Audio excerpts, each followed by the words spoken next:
with Mayor Yemi and our City Council member Rainey. I'm Courtney, and I am the City Strategic Plan Manager, and I will be helping to guide us through tonight's session. Tonight, as I stated, we'll be continuing on a journey that we began 2 years ago, really, but we kicked off the 2025 tour last Friday, to really mark the midpoint of Mayor Yemi's first term through reflection, honest conversation, and some collective problem solving. This tour is really an update.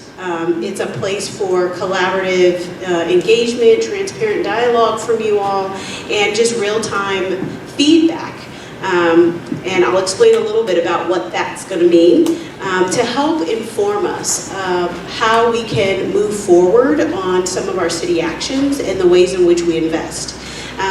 We are especially happy, or at least I am especially happy, to be in Woodman Valley Heights campus. This is my church, and it's really a place that continually touches lives, and it's on this mission to welcome everybody with love and in fellowship. So I want to thank Woodman Valley for having us here, particularly Pastor Andrew, Caitlin, Tom, and Dale, who really helped bring us here tonight. And I want to sincerely thank you all for coming, and Councilmember Rainey for being here and joining with us to share in the dialogue with you. And so just a little bit about our shared commitment tonight. We want to make sure that we all are in a place of welcoming and valuing distinct perspectives and voices. So I ask that we provide respect for everyone who shares differences of thought and opinion. This is a solutions-oriented space. We want to hear about some of the challenges that we face, that you believe that we face, and some ideas on what you think that we should consider as we progress forward. Please help me stay on time. Most people know from my staff, colleagues, that I use a timer for everything just to make sure that I'm being respectful of your time. So please help me to do that. And know that you have facilitators at your tables to help guide conversations and to help reflect and share some really meaningful thoughts. So tonight's format. This is a little bit different style than a traditional town hall. People are usually surprised when they come and join us how structured it is, but I want to go through what the format should look like. Mayor and Councilmember Rainey will give some welcoming remarks. We will then transition into live polling. It's a little game. I love to play it. If you haven't played it before, it's on this platform called Kahoot. And we have staff here that are going to help you navigate if you've never used a QR code before. And then we're going to participate in some breakout group discussions. You all are already in these table breakout groups. When you registered or when you walked in this evening, you indicated the priority area that was most important for you to talk about. So we will have 44 total minutes of discussion. We'll break it up into 2 rounds. The first round, you'll be at your first table of choosing right now. And then I'll say, hey, we've been talking for 11 minutes. You got 11 minutes to go. And then from there, we'll switch to a different table and you'll get to talk about a different topic. And then Mayor and Councilmember Rainey will provide us some reflection. While you're speaking, they'll be walking around, listening into conversation and engaging with you. And then we'll have closing remarks and a time where you will have an opportunity to talk directly to the mayor or Councilmember Rainey or any of the experts we have floating around. So that is our program for tonight. And I want to now turn it over to Councilmember Rainey to give us introductions and welcome to his district.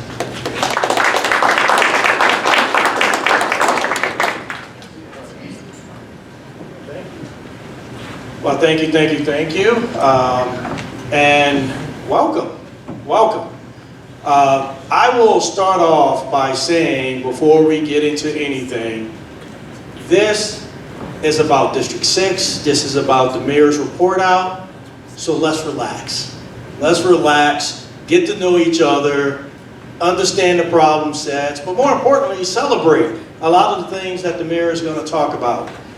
As mentioned, I'm City Council Member Rainey, and I will tell you, I'm so excited for these type of forums. I've already had a town hall last month, and of course now we're doing the mayor's report out, and what excites me the most is active citizens. Citizens who are communicating directly to the city, having the city's opportunity to communicate directly to its citizens, and having great dialogue. Matter of fact, I'm already looking at a few faces that I've either conversed with. Young man, you need to grab a table. The young man with, yeah, you young man. I know Kevin, he's a great representative here in our city, so I had to mess with him.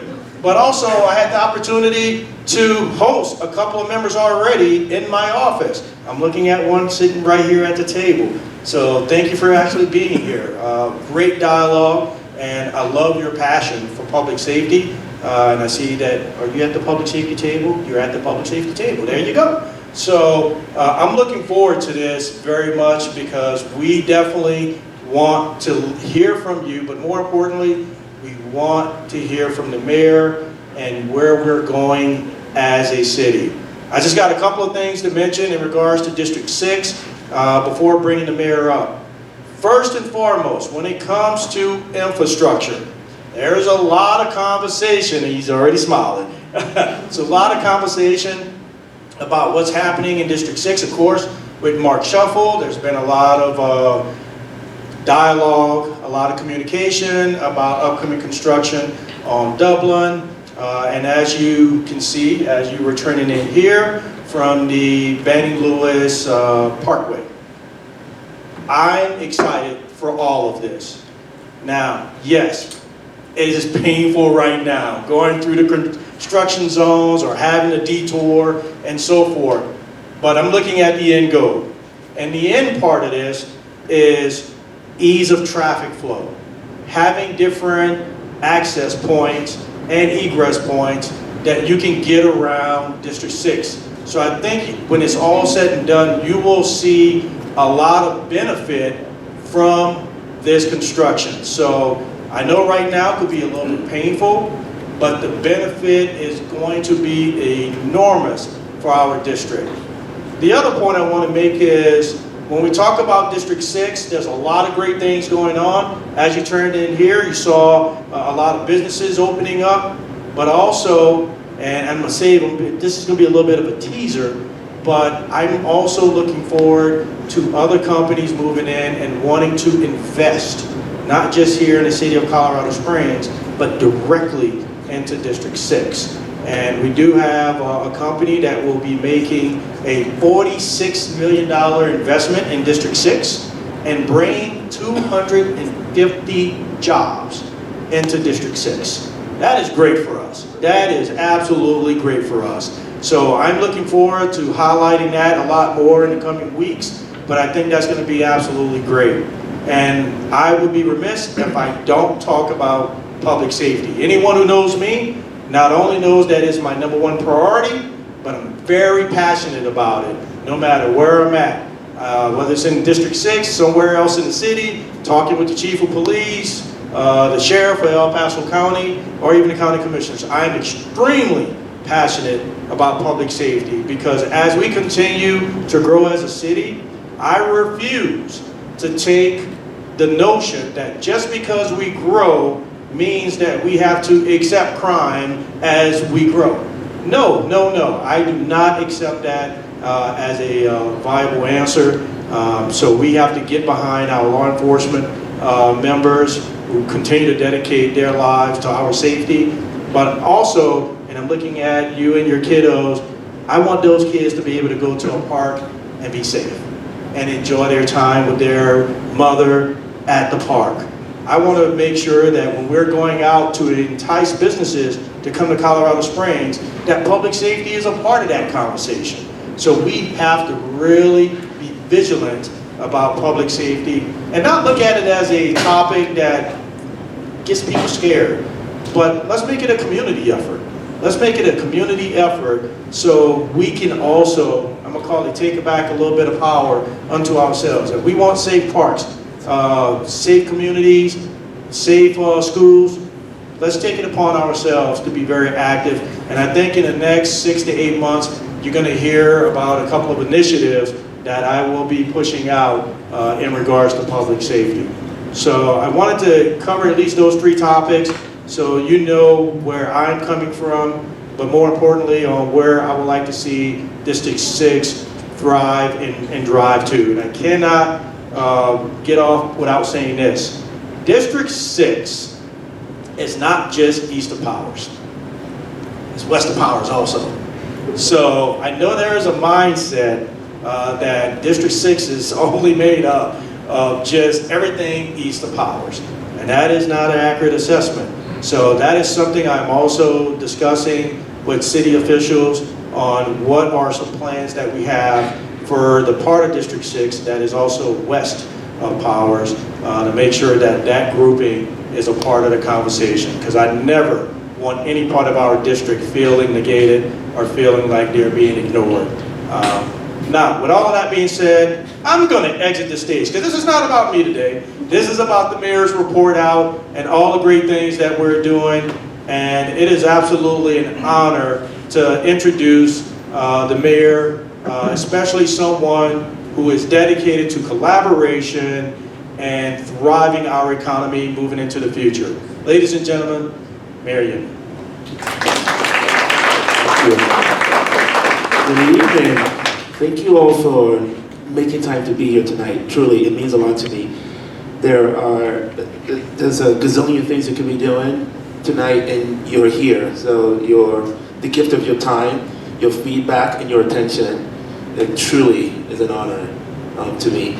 I want to give a special shout out to the kiddos. I mean, I can't help myself. I'm a parent of 3 young kids, so this is really special to see the next generation, our future leaders who are here and see democracy in action.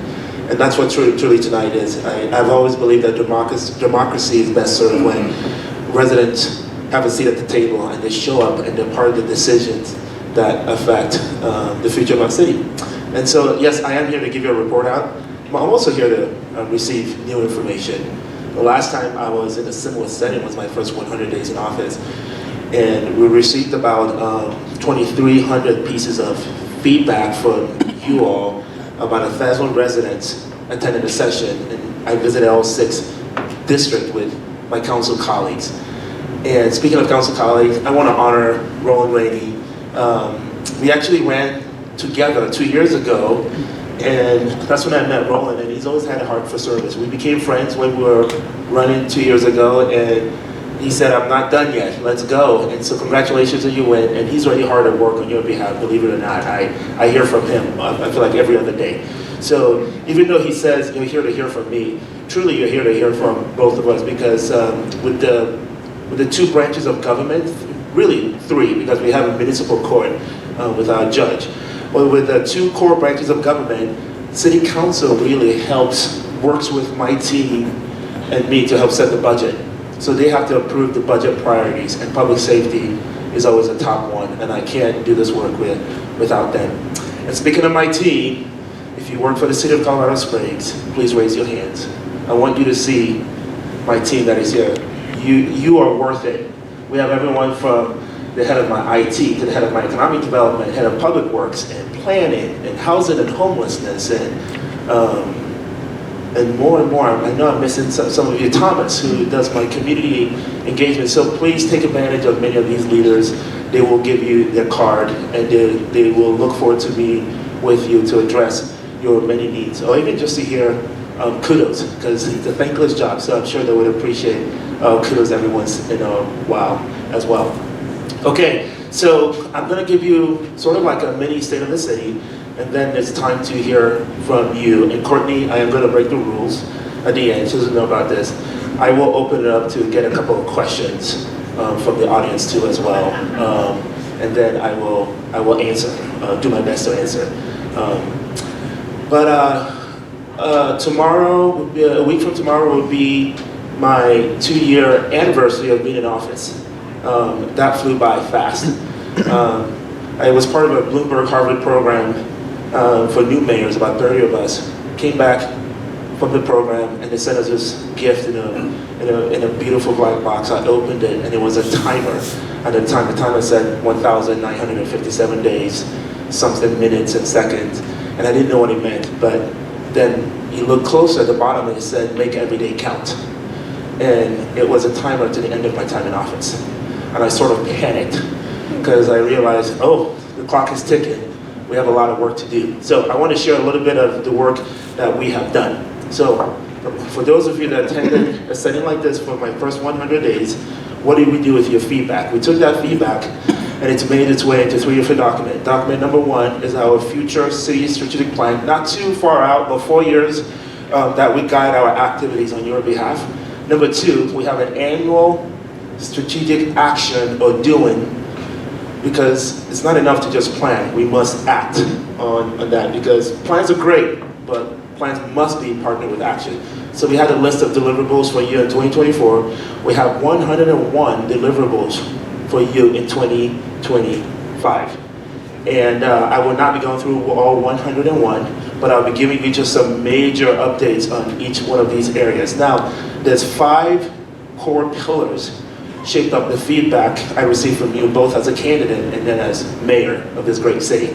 And it's in the areas of public safety, and by the way, that is the most important role of city government, of government in general, from a national level, the safety of our nation, to a state level, to a local level, because there's only one sector that can take that on, and that is government. So your safety is our top priority. So public safety, and then infrastructure, housing and homelessness, economic vitality, and community activation. And I'm going to give you a brief update in all 5 areas. So let's start with public safety.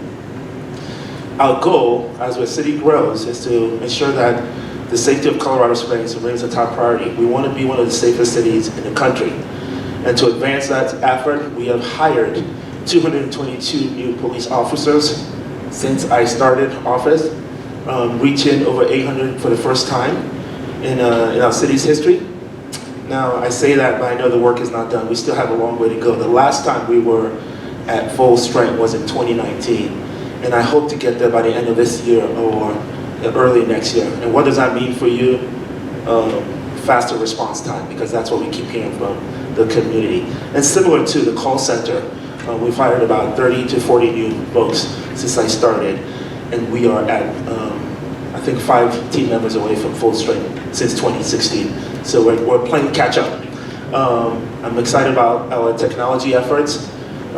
We launched the Real-Time Crime Center. This is a command center that gives us eyes on different parts of the city, and also it leads to better citizen safety, officer safety, and ultimately we can improve our response time. And similar to is the drone as a first responder. We have a drone that right now we can send to get eyes on the scene in 2 minutes. And then sometimes, and so the officers know what they're dealing with before they get there. And many times, 20% of the time, we don't even have to send an officer, which saves our resources so we can use them for tier 1 incident. With the fire department led by the International Fire Chief of the Year, Rainey Royal, out of 22,000 fire chief, your fire chief was named the Fire Chief of the Year in the country, which is a big deal. So we broke ground on Station 24, which should be open later this year, and we also opened Station 25. Now, I'm going to pause and just say District 6 is a critical growth area in our city as we move out east. So therefore, we must provide those critical services to keep up with growth. And so some of these new fire stations we're trying to develop is going to be in the more eastern part of the community. I'm excited about the fire department whole blood program. My wife is equally excited about this. She's an ICU nurse. And this is where we bring life. Oh, I just saw the city auditor is here too. Oh, hi Natalie. So the city auditor is here if you want to talk to her as well. And she works actually for a city council. This innovative program, the whole blood program, allows paramedics to carry blood and deliver life-saving transfusion to patients right at the scene. And most of the time, it's car accidents. And so we have saved about 69 lives, which is 69 more lives in people's home. So we're the first in the state that is doing this, which is a pretty big deal for our fire department. Our enduring challenge, I gotta be honest, remains funding and resources. A city our size, when you compare it to Omaha, or Boise, or Albuquerque, we just don't have the level of resources that we do need. So I gotta be honest with you guys. 60% of your city budget is already dedicated to public safety, and you don't have a very big budget for the city. 440 million doesn't go too far. We need to talk about this more. So that remains our enduring challenge as we try to staff and leverage technology. Okay, number 2, infrastructure. I know this is really important, especially in District 6. We're talking road, parks, transportation, the airport. This is pothole season, a lot of rain, a lot of snow. Please report those potholes. We don't have the money to send team members to drive around the city. We depend on you to report those. There's an incredible app that my wife loves, Go COS. My team will respond to you between 48 hours to a week. You can also call 719-385-ROAD or go on the city website and report those potholes so that we can keep up with it. One of the joys of living in Colorado is it's always sunny, and if it snows, the snow melts, but understand we have this freeze-thaw cycle, about 100 to 200 of those a year. And so what happens, it freezes. Anybody from the Midwest like I am? Okay, so you guys all remember in the Midwest when it snows, the snow just stays there for the whole season, never melts. And so they don't have to deal with the amount of potholes that we do. So it's the fact that it warms up that creates these cracks in the asphalt, and the water seeps in your potholes. Now, report those potholes, but it's important for you to know that that is not the solution. That is only a Band-Aid fix. Thanks to you, the 2C Road Improvement Program, your investment in your own roads is allowing us to repave the roads, and then we can get a longer life cycle from the roads and not have to deal with potholes every year. So we're excited about that investment for the next 10 years. One more note about potholes, because when the mayor is here, you got to talk about potholes. The reason why I'm encouraging you to report those potholes is that this time last year, there were 500 more potholes reported. So we're kind of behind. So I need you guys to make sure that you're helping me so we can come and fix those potholes. All right. Major capital improvement, Pikes Peak Rural Transportation Authority, AKA PPRTA. We use those funds to take on major capital improvement projects, like we're replacing one of the 4 longest bridges in the city, Circle Drive bridges, and we're also widening Mark Shuffle Road. Last year, the city cleaned 55,000 tons of trash through the Keep It Clean COS program that was started by my predecessor, and we're trying to activate that to get you involved. 55,000 tons of trash is a lot. And by the way, 5 city divisions are responsible for that. I'm not quite sure that's the best use of your limited taxpayer money. So I'm asking you to join the city and join our nonprofit partners, and let's make keeping our city clean a shared responsibility. So on Saturday, May 31st at Midland Trail, between 9 and 12 p.m., I would be there, my wife would be there, my kiddos would be there, my team will be there, and we're going to be leading by example and keeping our city clean. And I want you to join me. Many of our nonprofit partners will be there as well. And thank you, Thomas, for your leadership with that effort. The Colorado Springs Airport continues to expand its air service and nonstop option.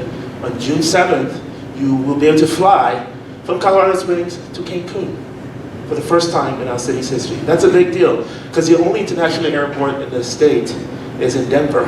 So Colorado Springs is growing, we're adding more options, and so if you can fly COS, please fly COS, because that's how the airlines partners justify adding more direct flights. So that's a critical infrastructure that we are growing. Parks, Brett Haley, I see you. See, we have an incredible parks director, and incredible recognition coming out later this year. I'm not going to steal your thunder. But we are doing major upgrades to, we have nationally known parks.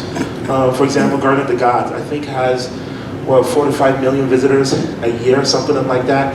But we need to invest in ensuring that it's accessible for people of all ages and abilities. So we've invested in that. We added 8 fire hydrants so that if a fire does come, fire's at the top of our minds, we can make sure that we are protecting not just the park, but the neighborhoods around the park. We just broke ground on the new Greyhawk Park in Northeast Colorado Springs, and we are also working on our master plan, our parks master plan, and your feedback will help shape how we leverage our limited investment into our parks. So please give us your feedback. Number 3, I know Amy Cox is here. Amy's in the back. If you have any questions about housing and homelessness, don't ask me, ask Amy. I'm just kidding, you can ask me too. But we are doing a lot of work. Housing remains a top need. That's one probably keeps me up at night. I just attended the Air Force graduation. We had 909 second lieutenants now that just joined the Air Force officially. And I bring this up because General Bauerfein, who heads up the academy, has become a dear friend. Like many of the generals, like General Miller from Spock, General Doyle from Fort Carson. But I'm bringing up their names because when they give me feedback in terms of when I say, how can this city support you? There's 3 top needs. Number 1, housing. Housing for the soldiers, airmen, and guardians, because when soldiers, airmen, and guardians have to worry about the family needs, they're not focused on national security, and we got to help them solve that. Number 2 is childcare. Believe it or not, childcare is a big need for our military partners, and number 3 is healthcare. Now, those 3 happen to be needs in our community, not just limited to our military partners. I'm telling you, the need is in our police department, our firefighters, our nurses, teachers, and our workforce pillars of our community. I'm excited about the solutions that we're implementing, and honestly, it's not fast enough. We got to move the needle faster, but we're moving the needle. I mean, the hybrid homes with manufactured homes, we meet traditionally built homes, are bringing the cost of housing down, and yet you still have the same, it retains the same quality of traditionally built homes. I'm excited about churches stepping up to the plate. Come on. I moved to the city as a pastor. Pastor Andrew, actually, from Woodman Heights, used to be a pastor at the church I go to before he came here. And Pastor Josh, who leads the Woodman church, is a dear friend of mine. So many of these leaders are friends of mine, and they are stepping up to the plate. Woodman Valley is one of them, dedicating part of their land to excess land for housing. Emmanuel Missionary Baptist Church, the largest African-American church in our city, is also doing the same. Solid Rock Church in Southeast Colorado Springs is doing the same. And you can see many of these. New Life is doing the same. So they're all stepping up to the plate. Schools, Harrison School District, Woody, I see you. They are dedicated extra school land to build housing for teachers. So that's super exciting, and we're leading the way in the state in this whole idea of yes in God's backyard. The city will continue. Amy does a great job at advising how we leverage our limited federal funds to help housing projects. With our homeless response plan, there's 6 action items that will guide how we not only keep you safe and keep our city clean, but also help the residents experiencing homelessness. We must balance enforcement with compassion. So we will enforce regular camp cleanups. You'll probably hear a lot of buzz about that in the community, and I'm not apologizing for it. We have to extend compassion to the younger kiddos in the community, families, and my family is included. But we also have to ensure that we're doing street outreach and providing those mental health services and addiction recovery. And then also important is we have to make sure we're connecting unhoused residents to housing and the wraparound supportive services that they need. In 2025, City Council approved my budget to expand our homeless outreach team of officers so that we have 2 teams as opposed to just 1 team. And then we also added more additional cleanup crew to try to keep up with the city's cleanliness, but ultimately, I need you to join me. Okay, number 4 or 5. Colorado Springs economy, and Jesse knows as my Chief Economic Development Officer, we've been growing, especially over the last 5 years, by 30%. This year, it's been a little bit different, lots of uncertainty. Your city budget right now has a $9 million shortfall, and that's we get our money based off of, our revenues are directly tied to the state of the economy. It makes it somewhat vulnerable. So when businesses and residents are thriving, we thrive, and then we can do more stuff on your behalf. But we're seeing the impact of a shaky economy right now. And so, Colorado Springs has been so blessed with this growth in our economy. But we will navigate this time. Small businesses are probably the most hurt and impacted. So I hired a small business development administrator, which, by the way, that was my old role at the city before I left to run for office and then came back. So I hired my replacement so that we can ensure that we are supporting small business owners as well. We have lots of resources for small businesses, including COS Open for Biz, Permit Partner. Thank you, Mary, for that. Mary and I worked on that when I was a small business development administrator. And Business Navigator for those people who don't know where to start. We can help you start your business and also find the resources that you need. Number 5, last but not the least, community activation. It's exactly what Councilmember Rainey said. You know, again, we need you at the table. It's a shared responsibility. The first 4 items are what city government will do for you. The last item is you. You don't really need us. We're just trying to activate you to be a part of the solution. So when we talk about mental health and social isolation being one of the biggest public health crises of our time, the U.S. Surgeon General equated it to smoking 15 cigarettes a day, social isolation, and it's killing our community. And so how do we get people from isolation back into communities? How do we get back to the days of old school America when neighbors knew each other and neighbors felt comfortable going to your next door neighbor and ask for a cup of sugar? We activated 1,000 neighborhood gatherings. You responded. It was incredible, and people have already started doing it again this year. So thank you, thank you, thank you. The stories are unbelievable. I'll share the story of a neighborhood gathering where they met one of their neighbors for the first time, an older gentleman that expressed a need for someone to help him out with his yard. After that party, they went to his house for the next party, and it was a help out neighbor party.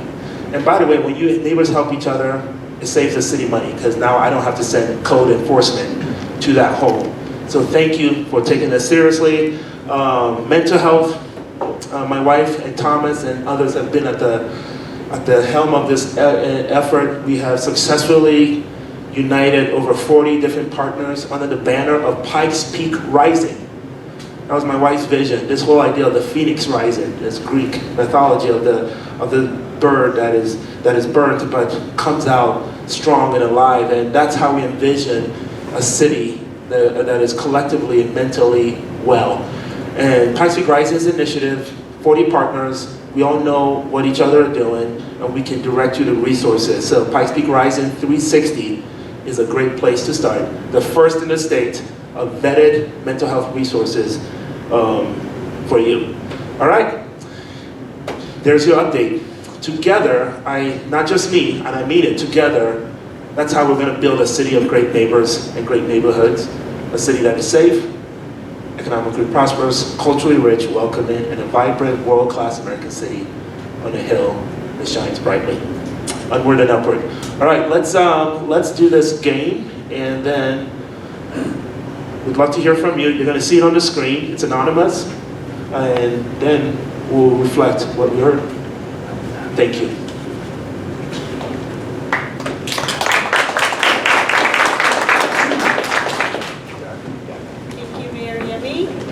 Update. I hope you all feel enlightened. So now is time to play our game, our live polling Kahoot game. So we'll just need you to whip out your phone and scan the QR code. If that doesn't work for you, you can also join at www.kahoot.it. So we'll give you a couple minutes to do that, and you can see in the background of the QR code, people are hopping on, and we're counting at the bottom right-hand side of how many people are joining. So I'll give you a couple of minutes to do that.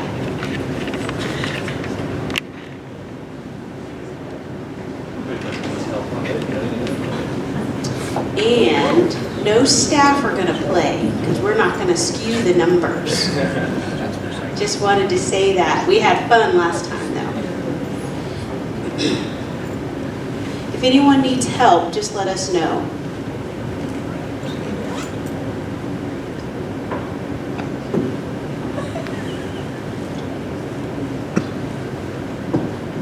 So there are a total of 17 questions. We've got 5 priority areas of 3 questions each that we'll go through. So I'll read the questions aloud, and then at the end of each priority area, you'll be able to see overall how the room felt about those particular questions.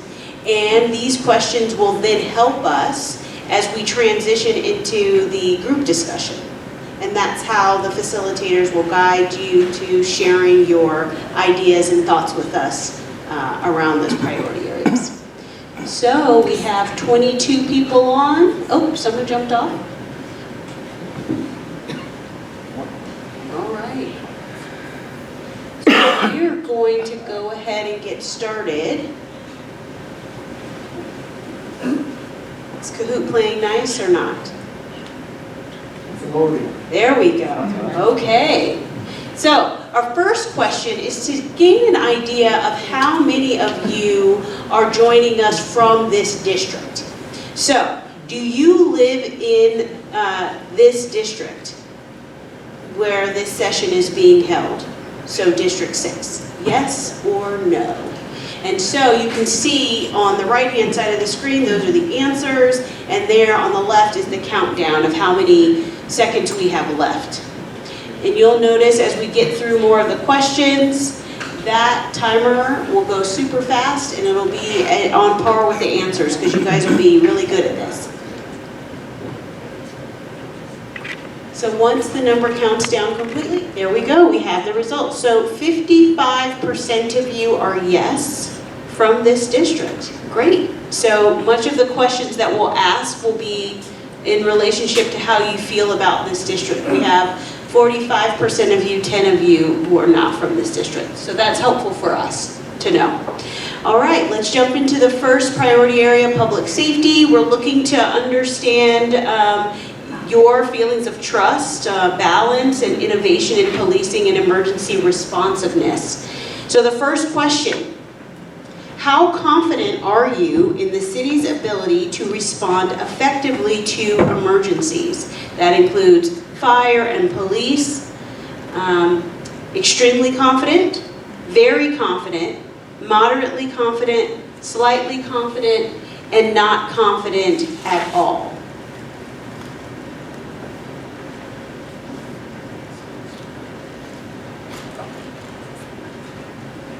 So while you all are answering, Mayor and Councilmember Rainey are taking note. All of this, they'll help to reflect back to you at the end. So it looks like moderately confident is the room at 33%, followed by a tie with very confident and slightly confident, then extremely confident at 14%, and not confident at all at 5%.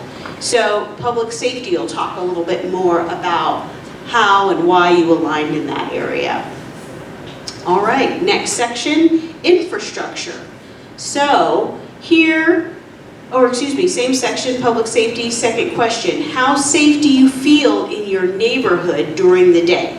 Is it extremely safe, very safe, moderately safe, or slightly safe? Not safe at all is the final option. Wow, look, see, you guys are moving super fast.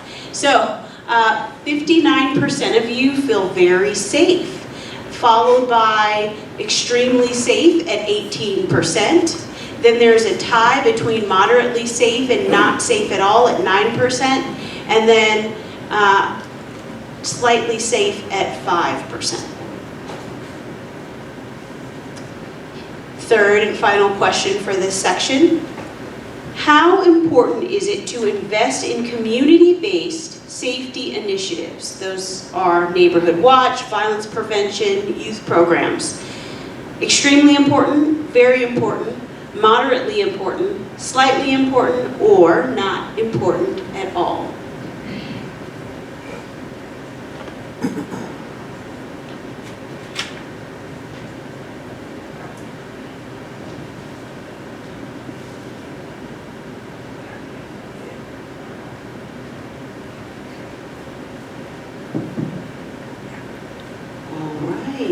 We have very important at 41%, followed by not important at all at 23%, moderately important at 18%, and then another tie at slightly important and extremely important at 9%. Second section, infrastructure. We're trying to gain here your thoughts on resiliency, sustainability, our connectivity, and modernization.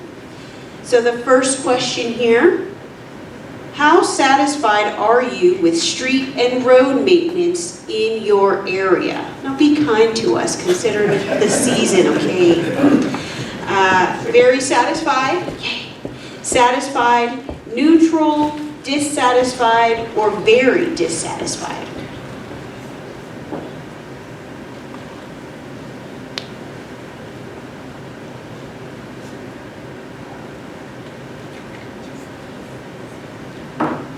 All right, so 32% said dissatisfied, followed by 27% and tie at very dissatisfied and neutral, very satisfied at 9%, and then satisfied at 5%. Second question, how well is the city planning for future infrastructure needs? Broadband, smart system, electric vehicle readiness.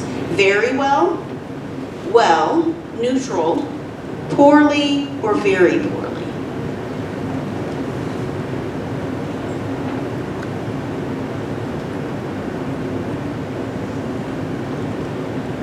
So it looks like very poorly wins this section at 45%, followed by neutral at 32%, poorly 14%, and well at 9%.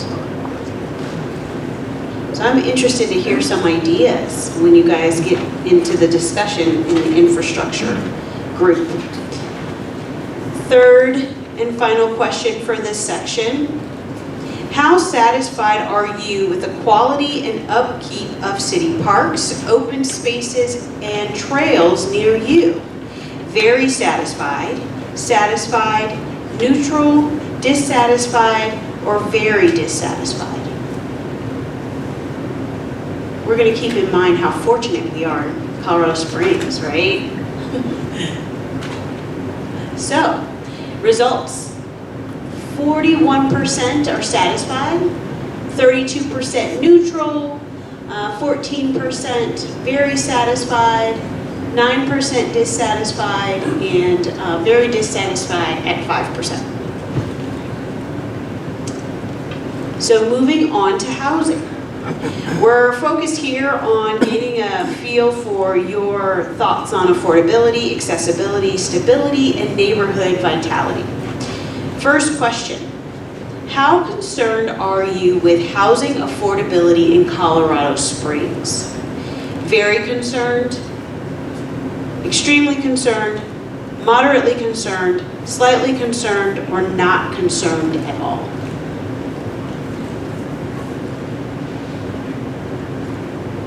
Okay, 50% are very concerned, followed by not concerned at all at 18%, moderately concerned and extremely concerned are tied at 14%, and then slightly concerned at 5%. This looks a bit consistent with last session. Yep. Second question. How supportive are you of new housing developments in your neighborhood that include affordable housing options? Strongly supportive, supportive, neutral, opposed, or strongly opposed?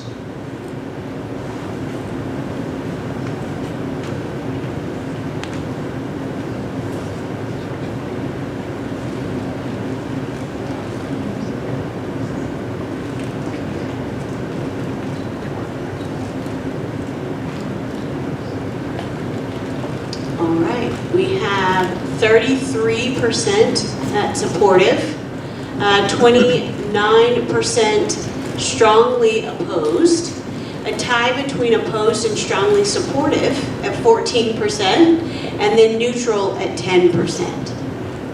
It's interesting. And the third and final question for this priority area: how effective are the city's partnerships and strategies in addressing homelessness and housing instability in our community? Extremely effective, very effective, moderately effective, slightly effective, or not effective at all.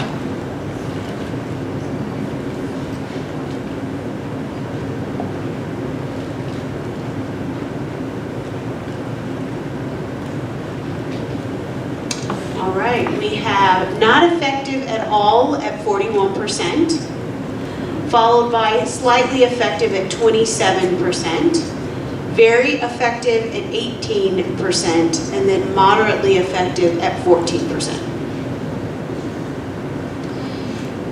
Now, moving on to economic vitality. So we are gauging your thoughts on our readiness as it relates to workforce, our business climate, innovation, and inclusive growth.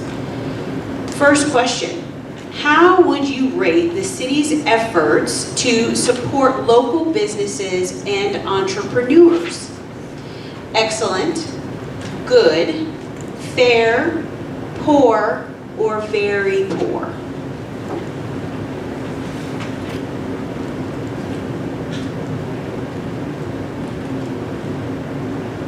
All right, we have a tie between good and fair at 33%, followed by poor at 24%, another tie between excellent and very poor, extremes. I think that was the last question, both at 5%.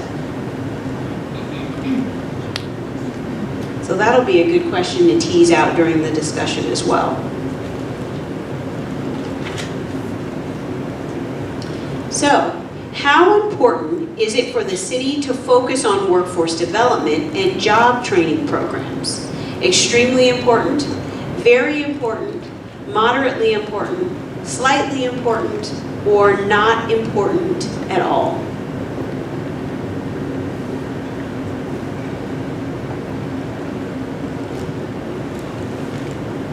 All right. Extremely important wins at 30%. Three-way tie between moderately important, very important, and not important at all at 20%, and then slightly important at 10%. Okay. Third and final question for economic vitality: how well are economic opportunities shared across different neighborhoods and populations? Very well, well, neutral, poorly, or very poorly?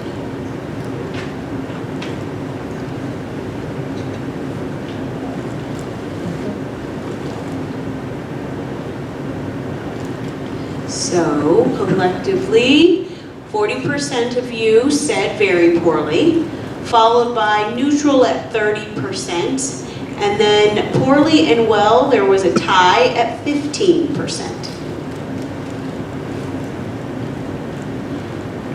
So moving on to our final priority area, community activation. So here in which we're focusing on your thoughts on civic engagement in our city, feelings of inclusivity, volunteerism, and quality of life. First question: how connected do you feel to your neighborhood and local community? Very or extremely connected, very connected, moderately connected, slightly connected, or not connected at all? All right, see, that was super fast. Very connected, 47%, followed by slightly connected at 21%, moderately connected at 16%, not connected at all, 11%, and extremely connected at 5%. Wow, that's great.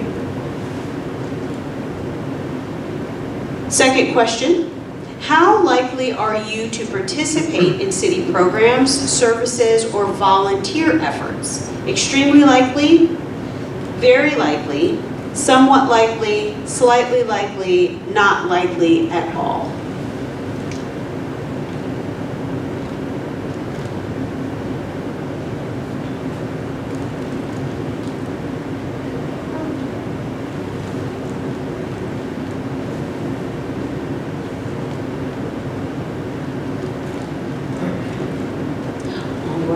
We have 33% of you at very likely, followed by somewhat likely, then extremely likely at 17%, and then a tie between not likely at all and slightly likely at 11%. So, here's your people, Thomas and Mary. All right, next question. How well, and final question, how well does the city reflect resident input in its decision making? Very well, well, neutral, poorly, or very poorly?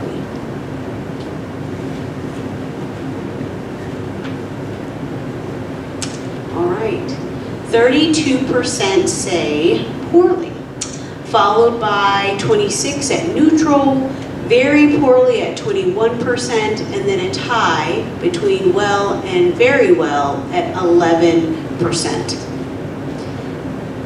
That'll be interesting to dig into a little bit more when we get into the discussion as well.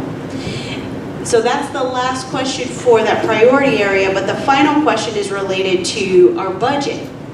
Given Mayor's comments regarding our small budget, we wanted to get an understanding of resident awareness of the budget and the allocation of resources. So the question is, how well do you understand how the city budget works and how its funds are allocated? Very well, well, neutral, not well at all.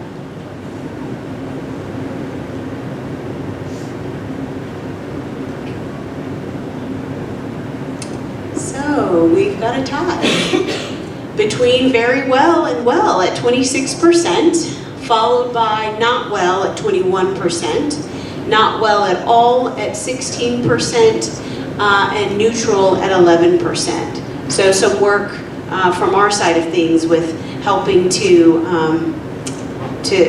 provide perspective on that. Oh, and I goofed a little bit. We had one final question, and this helps us understand your thoughts on where we should focus in 2026. Which of these priorities should the city focus, should be a top priority for 2026? Public safety, infrastructure, housing, economic vitality, or community activation?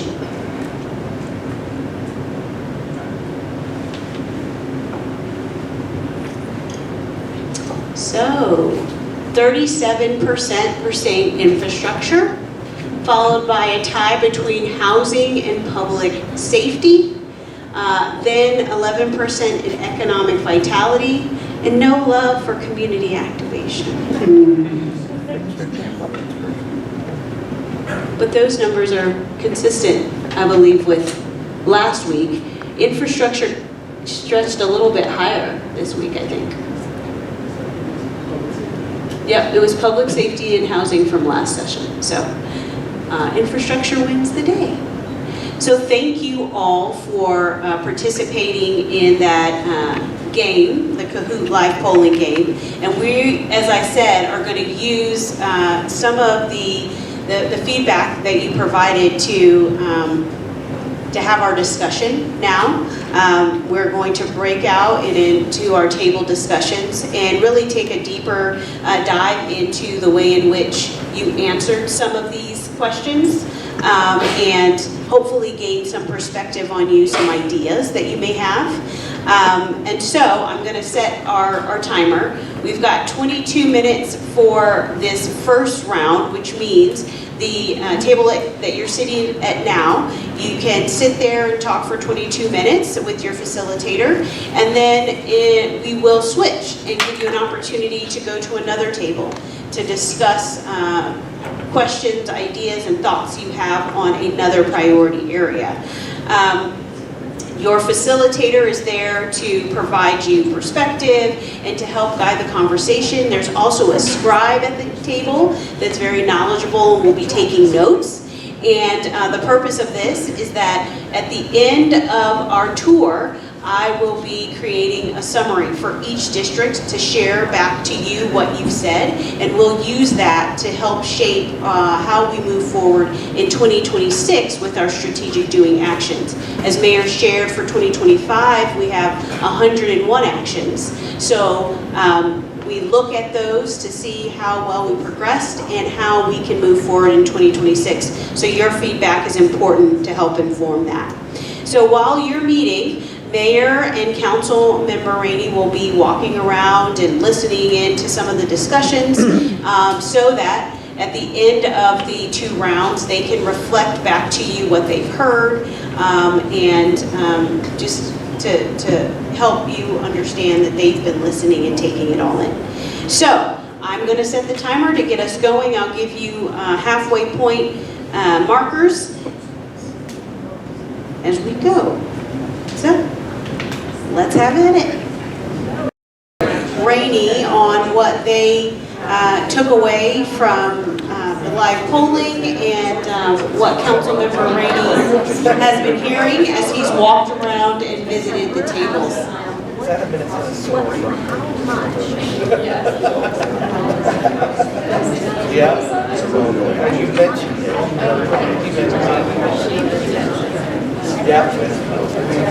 So thank you for participating in the 2 rounds of conversation. We hope that you found the focus time valuable and you made some friends and you picked up a card and found ways to ask more questions if you get home. When you get home and you think, wait, maybe I should have shared that idea. My card's on the table, and perhaps more of my colleagues shared their cards with you. But I want to welcome back up Mayor Yemi and then Councilmember Rainey so that they can share what they've learned from some of your conversations this evening. Thank you, Courtney. Hi. Hello. I see a couple of friends from the last session are also here too, so welcome back. So first of all, I'm sorry I couldn't be at your tables because believe it or not, I'm actually sick and I'm trying not to get you guys sick. So that's why I chose not to hang out with you. But I do want to give feedback from what I heard from the polling. Then I do actually want to open it up for 2 or 3 of you to ask me a question, kind of like an open forum. After Councilman Rainey is done, maybe I'll do it now before I go to you. But okay, so what came out loud and clear, it's actually consistent with the last listening session we had last Friday at Zio Church. And infrastructure, there seems to be a lot of pain point around infrastructure. And you guys, both listening sessions kind of scored us. That's why you heard Courtney say, be gentle on us. So that is, thank you for your honest and candid feedback. That gives me that information to go back and speak with the team. So I'm listening, I hear you. And Rich Mobolade, my Director of Public Works, is here. And then Travis Easton. Travis Deal is utilities. Travis Easton is one of my 2 Deputy Chief of Staff. Fantastic leader, and he used to be the former Director of Public Works as well. And I'm so glad they're both here as well. So I'm looking forward to digesting this information and this feedback with them. The other 2 feedback that I heard loud and strong is around public safety and housing. I'll say probably those are tied. There was a polling in January my team has seen the results of this polling, and they said, just very similar to what you guys just said, that you generally feel safe in your neighborhood, but you believe that the city needs to invest more in public safety. Is that okay? I'm seeing it not. So I feel like I'm hearing that again. And Councilmember Rainey and I are already having discussions around that. So please know that that's not lost on me. So I'm happy to hear that our neighborhoods are generally safe. And the language I use with Councilmember Rainey is that I don't want to lose that edge as we're growing. So the safety of our community is really important. And then housing, that one was really interesting because housing, there's a need for more housing, but the group was split, almost half down the middle between, will you be okay with housing my neighborhood versus not okay with housing my neighborhood. And so that is also consistent with the polling from January that we're hearing as well. So that one is, I gotta be honest, that one is tricky because if we're gonna be in housing, we need somewhere to put it. And so, but we want to collaborate with you on those because when I hear people push back on housing, what I'm hearing is not, you don't want housing. What I'm truly hearing is safety and retaining the vibrancy of your neighborhoods. And so that's the deeper message that I'm hearing from you all. And let's see.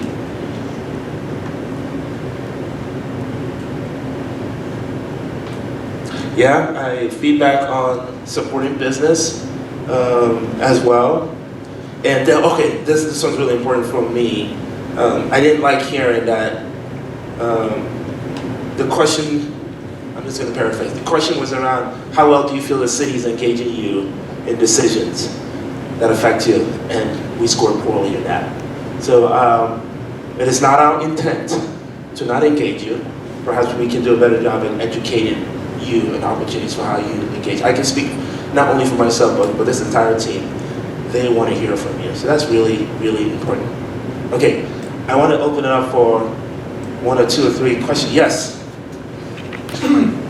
With the new city council, Yes. are you going to make a new effort to try and bring ambulatory and medical services under CSFD, since that would save the city money, Right. it would save lives, it would bolster our public safety. We were 1 vote shy last time. I think you should do it. Are there plans? That's a great question. So let me give some background. In our public safety efforts, we have police, we have Office of Emergency Management, Toby, I see you, Toby's in the house, and then we have fire. Now, back in the days, when there used to be a lot more structural fire, we needed the fire department to put out the fire, right? Believe it or not, today, 80% of the 911 calls that fire responds to is medical. We are in the medical business. For 40 years, we have outsourced our emergency medical services to private partners. Now, the responsibility of that service lies on me. At the end of the day, whether or not they do their job, it is on me.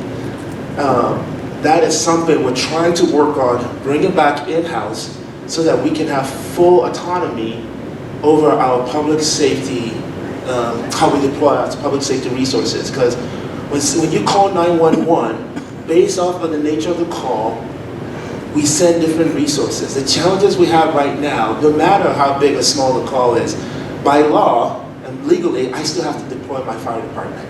And so what happens, and I've seen this firsthand, there's a call that I went with my fire department, and we got to the house, and I walked in, and I watched 4 firefighters pick up an older gentleman to put him back on his wheelchair, and the fire engine in front. I remember thinking, gosh, how much money did that cost us just to do that? We have to respond to you regardless. I would like to take back emergency medical services, bring it back to city government, like you said, because they're profiting a lot out of that. I have a great department that can do better. We're still the first on the scene anyway. We're always the first on the scene. But I need that, to get that done, working with council to start a new enterprise.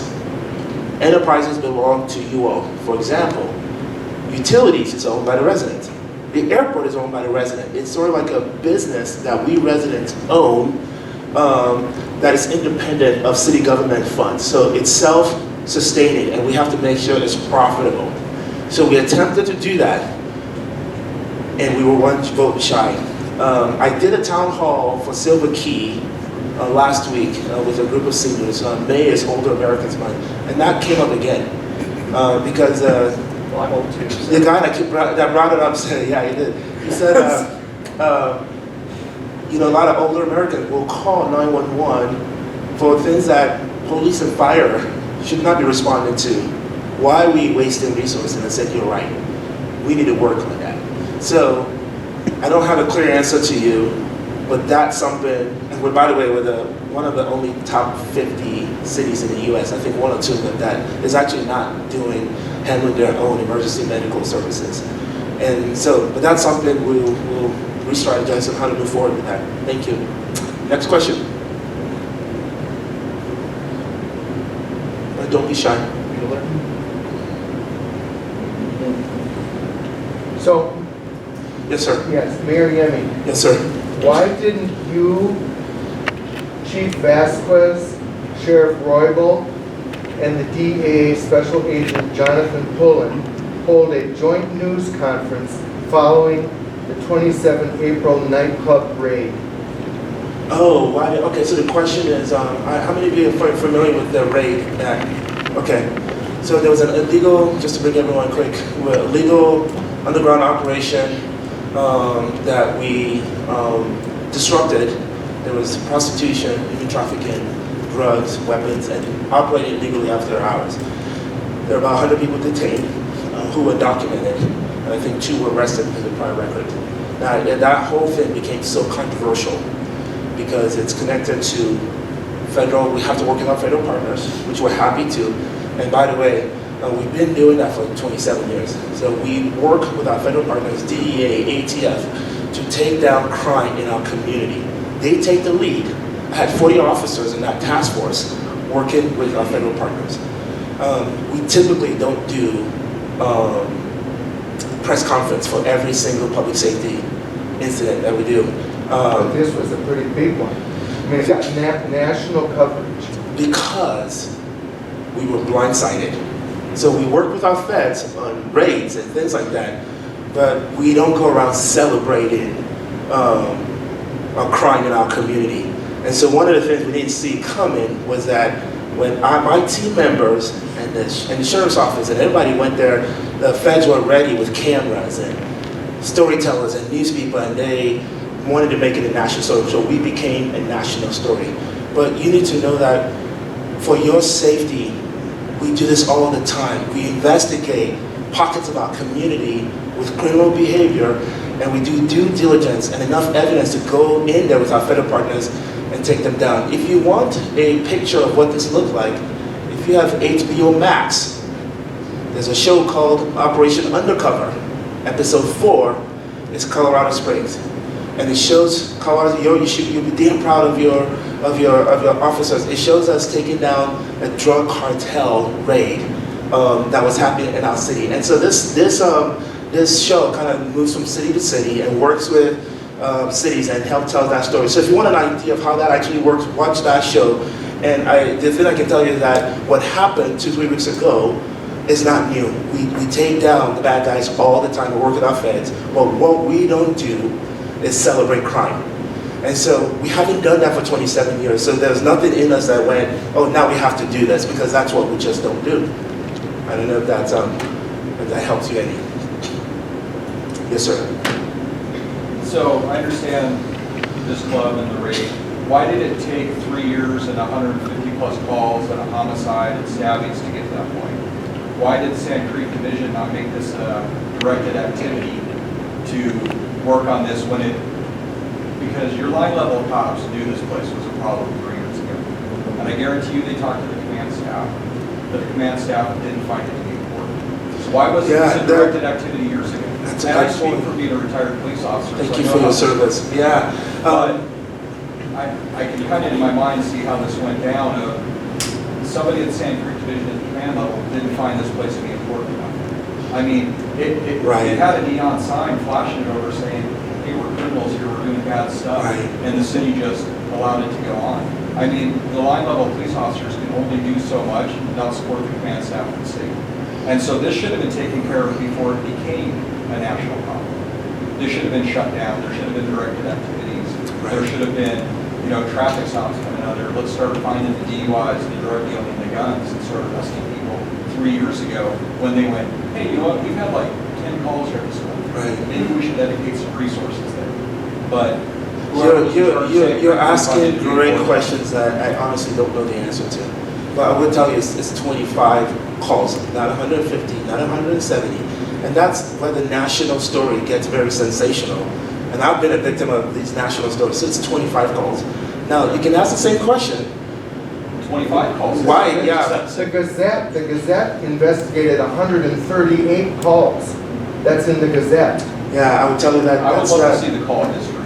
Yes, Yeah. and you're welcome to see those things. I will tell you that in those type of cases, the feds are taking the lead in drug cartel and taking down that level of crime. We work with them. We are task force members. My chief of police used to be a DEA task force member, so he's been in that situation working with. So I can't speak to the specifics But we knew of how. but we knew this was an illegal club years ago, that this was going on. I don't know. But Yeah, some I of it don't started before your term, so I'm not saying you're responsible for it. But when stuff starts becoming a hot spot, it needs to be dealt with. It's the whole broken window theory. Everybody hates it as well. Why are we going to Right. work on just the small stuff? Well, because the small stuff becomes, hey, look what happened in Colorado Springs. Right. So when you don't deal with it when it's a small problem, now we're in Becomes the a big national problem. news going, look what happened here. It's a national news story because the feds made it a national news story. Are we doing investigations today? Yes. I mean, will a future investigation become a national news story? Potentially. But what I'm telling you, that's not the first time our officers are involved. We have 27 years of doing that kind of partnership with the feds. That one just was the first time that happened to be a national news story because of President Trump's emphasis on cracking down against illegal immigration. That doesn't make it bad. But the point I'm making with the news story is, it was a national news story because they made it a national news story. Everything else leading up to that could have been a national news story. I don't know if that helped. But to your point, I don't know the answer to that, but I'll look into understanding the process because my officers don't like crime. Understand that. But there's processes, due diligence. We have to do it in a way that is also above the law. I mean, to meet the minimum requirements of the law. So and you probably understand that too as an officer, and officers are targeted these days. You make one mistake, you get sued. And I'm dishing out millions of dollars from taxpayer money for one mistake our officers make. So I can't speak to why it took so long, but I do know that there's processes that gets us to the point where we can actually do things legally and not get in trouble. I guess I'm saying that I know at a line level, your patrol guys are out there, busting their butts on the street. If you went and did a town hall like this there and go, hey, what's the problem here in your division? You guys know, you're out there every day, what do you hear? I guarantee you can stop some of this. I do town halls with my officers, just so you know. 2 weeks ago, we had a similar town hall. I can tell you what their concerns are. It's not that. Their concerns are better pay. Their concerns are work-life balance. Their concerns are educate. 99% of them said, you got to educate the community. They want a lot, but they don't want to pay for it, and we're frustrated. I can tell you what their concerns are because I did a similar session with them. We're hearing them and we're listening to them as well. Yeah. Did you serve as CSPD? Yes. Oh. I did 16 years before I got out. But I can tell you that. So you have some inside, knowledge. I do. Okay, got it. Yeah, I have inside knowledge, and I can tell you, you talk to guys away from command staff, you might get some different answers. Oh, I do talk to them. I really do. Yeah, I do. I'm a leader that shows up at the most basic line level, even when some of my team members here don't want me to. I hear directly, so I hear you, and I'm also leaning into some of the tension and pressures that my officers face. Yeah. We appreciate you guys, and it is EPO3. Oh, So thank you for. I Can he say some? Absolutely, I would Thank you like to. for the gift of your questions, even though they're hard questions. Thank you, I appreciate that.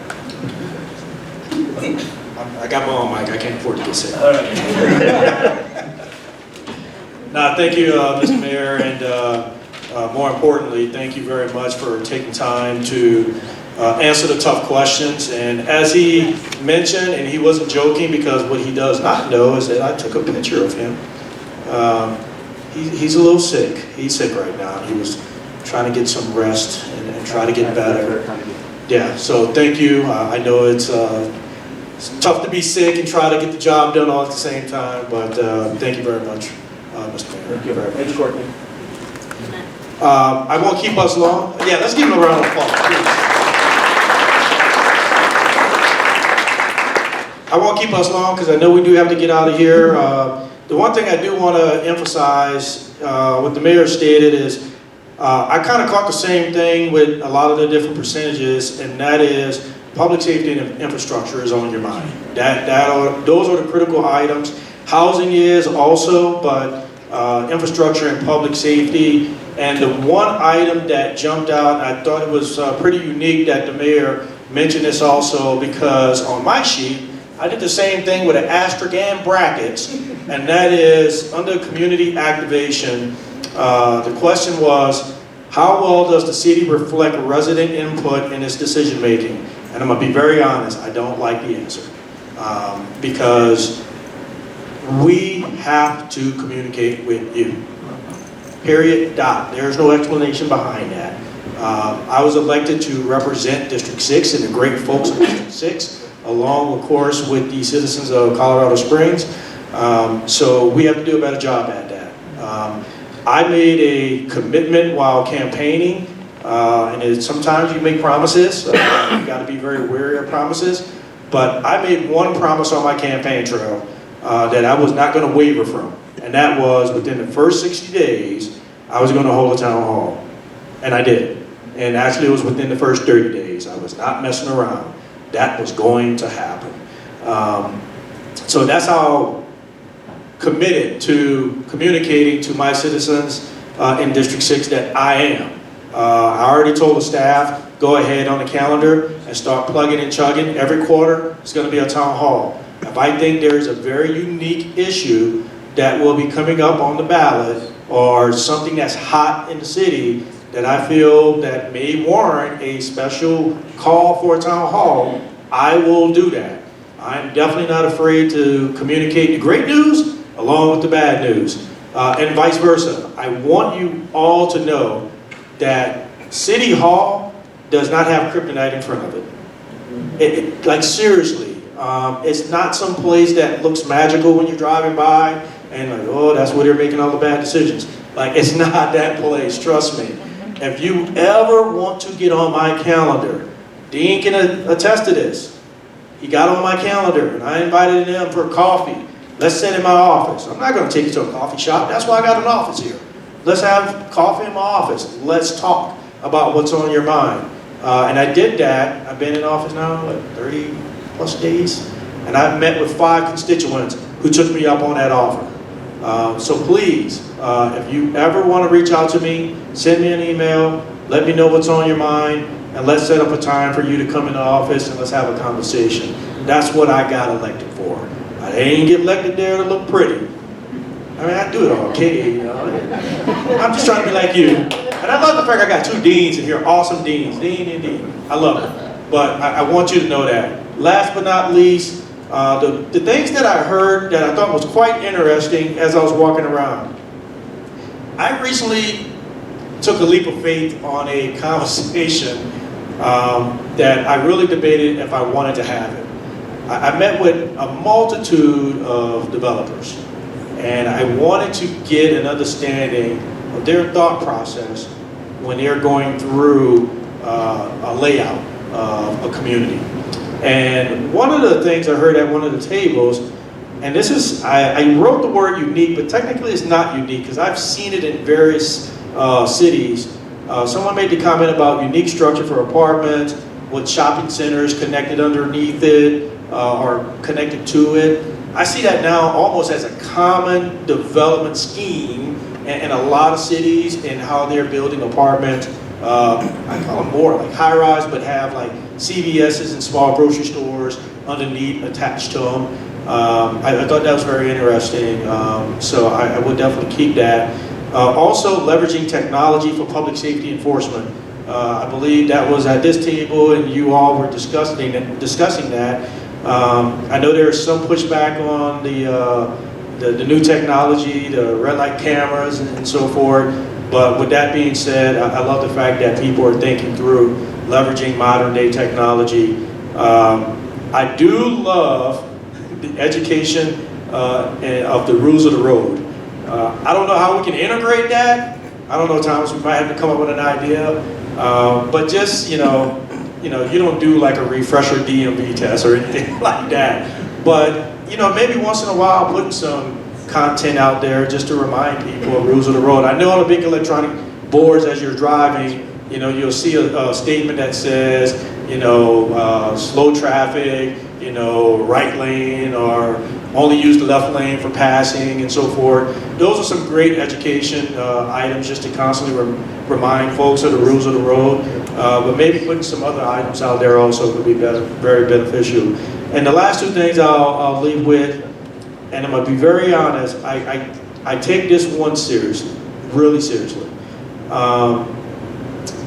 Housing structure, now this is not exactly what the person said, but this is what I took away. The way housing is being built and the way things are being planned, people are feeling trapped because of its structure. Now, why is that important and why is that important to me? When I was running my campaign, I made it a point to walk every business along that Dublin corridor. And you know what they told me? That exact comment. So I found it quite interesting that a citizen who does not own a business actually said the same thing. So that is something I'm definitely going to take back with me because I've heard that a lot from those businesses, but to hear it from a citizen, sometimes there's a there there. And I think it's because a lot of folks, especially here in District 6 in the Northeast, the fact that if you want to go downtown, and we want you to go downtown, we want you to invest in our city, but I know that feeling of, hey, in order to get downtown, it might take me 30, 40 minutes to get down there from where I'm at right now. Where's the support mechanisms here where I can shop here and invest my time here versus having to go downtown? I've heard that also as a common thing that I took away from today. And last but not least is the traveling east to west.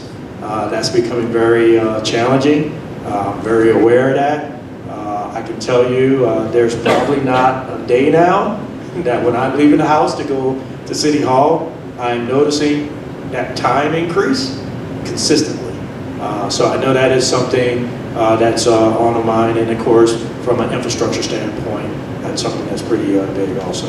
So I definitely want to thank you for being here. I'm serious about communication. I really want to over-communicate to the point where you guys get to the, like, man, God, dude, go sit down somewhere. Like, we heard you. Like, we got it. I really want to get to that point because I want you to feel that you are learning and listening. I'm listening, and you're hearing exactly what the city is doing. So anytime we have a town hall or a major event, I will work with the staff to continue to compile a distribution list to get information out to everybody in the community, especially if there's a big event going on. Other than that, I will turn it back over to you. But once again, thank you all for being here.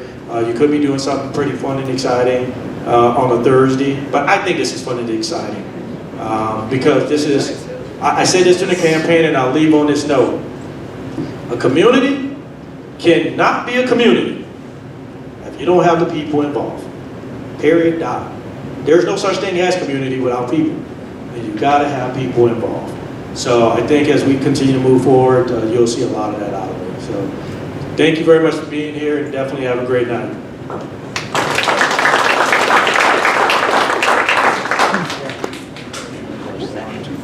Thank you all. If you find you have more comments to share, my card's on the table. I'm sure my colleagues have provided you their cards as well. Please stay up to date. Visit our website, coloradosprings.gov/strategic plan to see how we're progressing on our 2025 strategic doing actions. And thank you for coming tonight. Good night. Hi again. How are you? Good, how are you? What are you running for? For Congress. So we're against Franklin. Against who? Against Jeff Franklin. Ah, Yeah. okay. This is my second cycle running, so. Okay.